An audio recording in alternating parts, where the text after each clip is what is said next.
Okay, also like Tegan and Sarah, I have shoddy Kinko's cue cards. They're not laminated. They're like super lo-fi. I've used a glue stick. Okay, so with that, I want to explain first a bit where this talk came from. So at the time, my director, voluntold me to work on culture. Renee, you've been here long enough. You need to fix culture. Just such a great, wonderfully generic thing to say. Anyone else been like voluntold to do something? Yeah, okay, not just me, great. Okay, so I talked to my friend Justin, who's an engineering manager in London, and we realized we had similar experiences working across different offices around the world, like London Bay Area, including like people working from beach. So I'm sure this is many of your experiences as well. So I found that he had actually written a blog about it, and it was distributed internally a lot to help deal with these problems. But I thought if I sent a link to my team, no one would read it. So I turned the blog into a talk with comics, GIFs, and memes, and hoped they'd retain it better. So I tricked them into listening, and it like moderately successful. So I hope you'll find these tools useful as well. So what do I mean by working asynchronously? So I think that's any time you're working, but you're not physically with the people you work with. That could be like teams distributed across multiple offices, working from home, working from beach counts, or you have different working hours or holiday schedules. So like I'm not going to be completely in sync with my colleague who comes in at the crack of dawn, leaves for his kid's soccer practice. Like you could be asynchronously working even with people in your own office.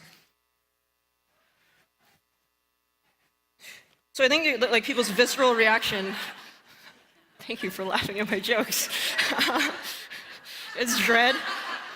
Like one of the obvious issues comes to mind is latency. Like someone won't like get back to me right away because they're not here.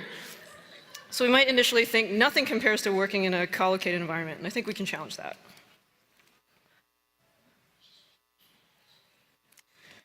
Okay, so there are advantages. So side note, like our legal department didn't fully appreciate my use of stock images and memes, even if they're public domain. So I actually did have to draw some of my own. So I apologize for questionable drawing ability. Okay, so one of the advantages, expanded talent pool for hiring. So maybe you have a rock star that you want to hire and they can't get a visa. So like another office in a different country is really helpful for that.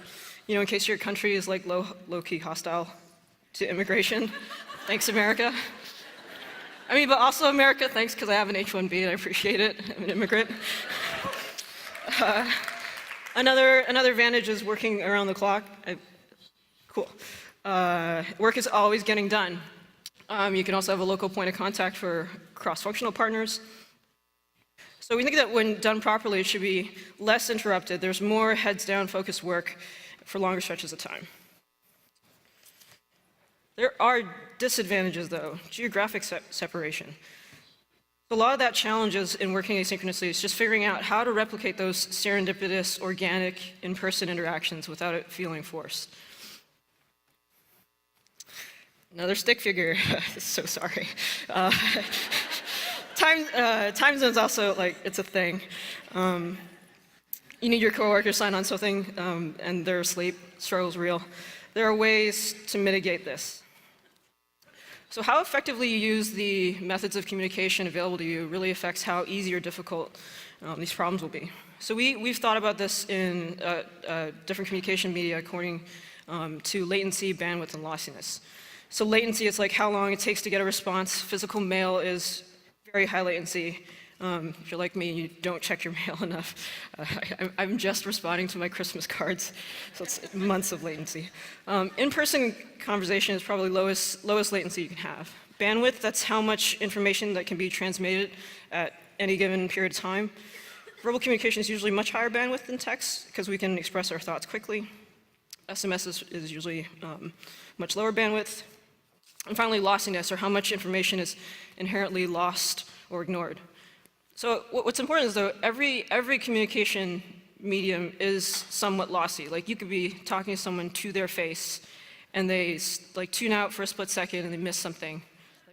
like me, every conversation, I'll space out. Like I'm just not there. Group chat is also fairly lossy. Like people tune in and out, especially across time zones. So we can like let go of the idea that there's a perfect communication medium, because there really isn't. So hopefully that will help to think that your distributed team isn't like less than a collocated team. So if possible, like move these in-person conversations to like a chat client, so more people can be part of the discussion. And you can make that habitual by normalizing chat to find someone over trying to track them down in person. So one thing that Justin had a solution for was he mimicked these serendipitous interactions by starting a private Slack channel called Drinks.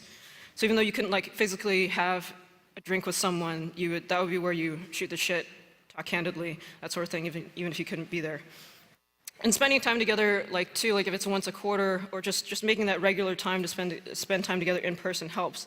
Because when you move these conversations to lossy channels, you can hear what people are saying in their voice and with their mannerisms if you spent that face time together. So you'll still be able to get some context.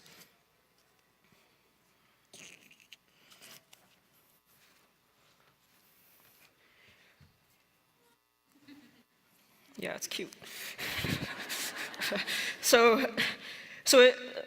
You should start with the serendipitous, like lossy mediums, and then if you're trying to record information, then you end with your lossless high bandwidth places.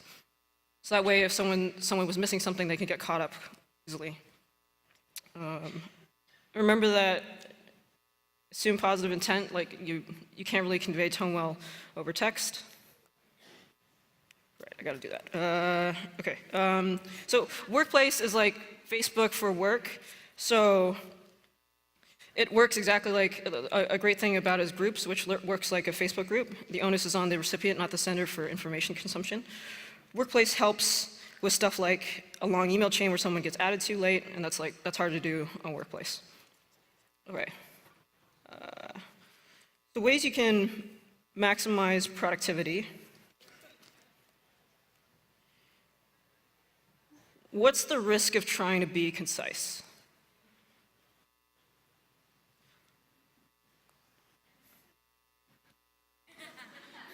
Okay, so you'll lose context if you don't include the information someone's looking for. They might have to wait a full 24-hour cycle to get clarification. So spend a little more time up front and overcommunicate to avoid incurring latency for them. I want to explain context switching. If you're an engineer, this has happened to you way too often.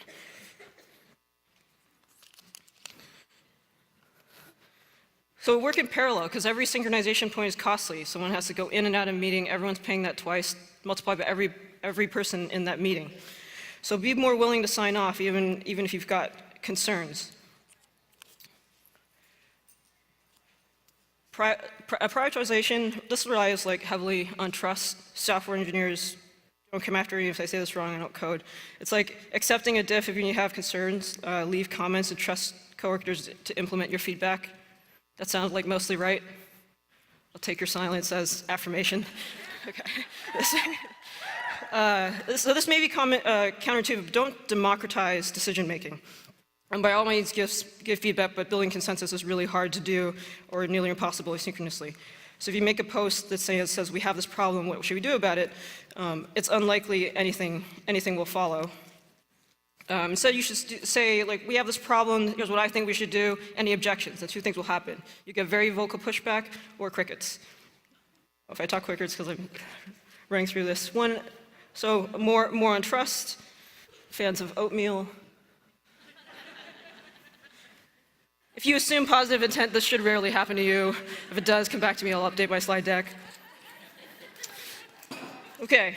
Almost done, I swear. Okay, so we found we dealt with this a lot between California and London. We seem to tax members who are not in California with this choice between staying late and being included in discussion and work-life balance.